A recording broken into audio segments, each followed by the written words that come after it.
તમને ખેડૂતો માટે બોલવાનો અધિકાર જ નથી એવું કેવું છે ભાજપ? જો પહેલી વાત તો સ્પષ્ટ કરી દઉં કે અમે બોલ્યા વગર દેવું માફ કર્યું છે, પરંતુ તમે મને ખાલી 2 સેકન્ડ આપજો. બોલો બોલો.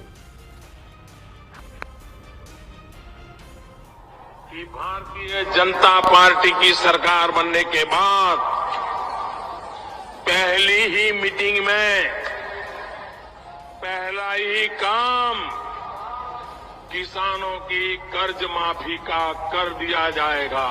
આ પ્રધાનમંત્રીજી મોદી સાહેબનું 2014ની લોકસભાની ચૂંટણી વખતે માર્કેટિંગ કરતી વખતનું સ્ટેટમેન્ટ છે કે પ્રધાનમંત્રી મોદીજી સત્તા ઉપર આવશે તો સૌથી પહેલું કામ ભારત દેશના ખેડૂતોનું દેવું માફ કરશે. તમે તો બોલ્યા હતા તેમ છતાં નથી કરી રહ્યા. પ્રધાનમંત્રીજી ગુજરાતમાં મુખ્યમંત્રી રહી ચૂકેલા છે, પ્રધાનમંત્રી ગુજરાતના પુત્ર છે, તેમ છતાં તમે ગુજરાતના ખેડૂતોને રડાયા છે, તમે એમને રોડ ઉપર બેસાડી દીધા છે, તમે એમને આંદોલનના માર્ગે ચડાયા છે, કારણ કે તમે એમનું દેવું માફ નથી કર્યું. તમે માત્ર જુમલાઓ આપ્યા છે. અમે 72,000 કરોડનું કરીને બતાવ્યું હતું. સાથે સાથે એ પણ સ્પષ્ટ કહેવા માંગુ છું કે આ લોકસભામાં કૃષિ મંત્રાલય આપેલો આંકડો છે કે ગુજરાતના 90% વધુ ખેડૂતો કમર્શિયલ બેંકમાંથી 7% વ્યાજે લોન લઈ રહ્યા છે. સાહેબ, આ મારો આંકડો, કોંગ્રેસનો આંકડો નથી, લોકસભામાં કૃષિ મંત્રાલયે આપેલો આંકડો છે. એટલે ગુજરાતના ખેડૂતોનું દેવું માફ જ્યાં સુધી નહીં થાય ત્યાં સુધી વિકાસભાઈ વાત સ્પષ્ટ છે કે ગુજરાતના જે જગતના તાત છે એમના પુત્રો, એમની પુત્રીઓ ખેડૂતના વ્યવસાયમાં નહીં જાય. તમામ કૃષિ યુનિવર્સિટીઓમાં એડમિશન ખાલી જઈ રહ્યા છે. તમે સર્વેના નામે આજે 15 નવેમ્બર પછી તમને ખબર છે કે વાવેતર ચાલુ થશે રવિ પાકનું. ખેડૂતો પાયમાલ થઈને બેઠા છે, પૈસા જ નથી. શું 15 નવેમ્બર પહેલા એમના ખાતામાં તમે જે આ 22,000નો જુમલો આપ્યો છે નવો, એ તમામ ખેડૂતોના ખાતામાં જવાના છે? સૌથી મોટો સવાલ, નથી જવાના. 1700 કરોડ રૂપિયા તમે ઓક્ટોબર 2024માં જ્યારે આવું માવઠું આવ્યું હતું અને અતિવૃષ્ટિ થઈ હતી ત્યારે તમે જાહેર કરેલા. સાહેબ, 500 કરોડ પણ ચૂકવ્યા હોય ને તો વ્હાઇટ પેપર રજૂ કરી દે ભારતીય જનતા પાર્ટીના પ્રવક્તા. ગુજરાત ફર્સ્ટના દર્શકો ખૂબ જ ગંભીર આક્ષેપ લગાવ્યો છે. એક શેર સુધી નિશાંતભાઈ, એ 2024 વાળા પેકેજનો જવાબ એમની પાસેથી લઈશ, પરંતુ નિશાંતભાઈ મારે તમને પૂછવું છે કે શું આ દેવા માફી એકમાત્ર વિકલ્પ છે? 2009માં જયારે દેવું માફ કરવામાં આવ્યું તો શું ત્યારબાદ પછી ખેડૂતોની સ્થિતિ બદલાઈ ગઈ? અત્યારે પણ, એટલે એ ન્યુટ્રલ જાણવા માંગુ છું કે શું ખેડૂતોની સમસ્યા બિલકુલ દૂર થઈ જશે ને જે ખેડૂતોએ લોન પણ લીધી નથી, જેમને લોન નથી મળી, એમનું શું?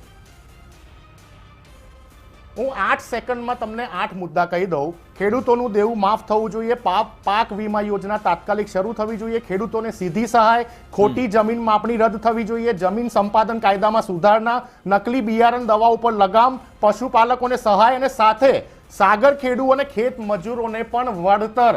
આ 8 ડિમાન્ડ છે મજબૂત વિરોધ પક્ષ તરીકે. વિકાસભાઈ, મુફદ્દલભાઈ, જો તમને આ 8 ડિમાન્ડમાંથી કોઈ પણ એક ડિમાન્ડ અયોગ્ય લાગતી હોય તો મને જણાવો. આ 8 કાર્યો આ જે 4-5 વર્ષથી ખેડૂત તૂટી રહ્યો છે એ માઇનસમાં જઈ રહ્યો છે, દેવું વધી રહ્યું છે, આવક માત્ર મહિનાની 12,000 રૂપિયા એવરેજ થઈ ગઈ છે, સાથે 56,000 રૂપિયાનું તો એવરેજ દેવું લઈને બેઠો જ છે ખેડૂત. આ 8 વિષયો પર સરકાર કામ નહીં કરે તો હું તમને વિશ્વાસપૂર્વક કહું છું કે આ 10,000 કરોડનું પેકેજ કોઈ કામનું નથી. તો નિશાંતભાઈ, તમે જે કહ્યું ને કે તમે પ્રેશર, તમે ક્રેડિટ જાતે લઈ લીધી કે કોંગ્રેસે પ્રેશર બનાવ્યું એટલે 10,000 કરોડનું પેકેજ જાહેર થયું.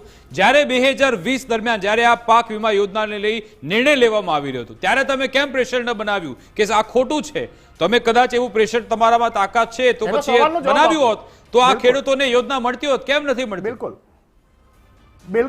બિલકુલ તમને સવાલનો જવાબ આપો. તમને યાદ હશે કે ભારત દેશમાં જ્યારે ખેડૂતોનું આંદોલન થયું, 3 કાળા કાયદા કાનૂનો, આજ મોદી સરકાર ભારતીય જનતા પાર્ટીની સરકારમાં આવ્યા, 1.5 વર્ષ સુધી આંદોલન થયું, 700 ખેડૂતો શહીદ થયા અને એના માટે જ્યારે પ્રધાનમંત્રીજીને સવાલ કરવામાં આવ્યો તો એ કહે છે કે મારા કારણે નથી મર્યા. તો તમે વિચારો, 1.5 વર્ષ પછી જ્યારે ભારતીય રાષ્ટ્રીય કોંગ્રેસે આંદોલન કર્યું, આખું ભારત દેશમાં વિરોધ પક્ષે આંદોલન કર્યા અને પછી આ કાળા કાયદા કાનૂન ભારત સરકારે યુટર્ન લઈને મોદી સાહેબે પાછા ખેંચવા પડ્યા. દરેક વિષયમાં વિરોધ પક્ષને સમય લાગતો હોય છે, પરંતુ અમે જે રીતે સૌરાષ્ટ્રથી જે જન આક્રોશ, ખેડૂત જન આક્રોશના રેલીના કાર્યક્રમો શરૂ કર્યા છે, આ 13 તારીખ સુધી ચાલવાના છે ને આખા ગુજરાતમાં આની ગુંજ જશે. ઓકે, ઠીક છે.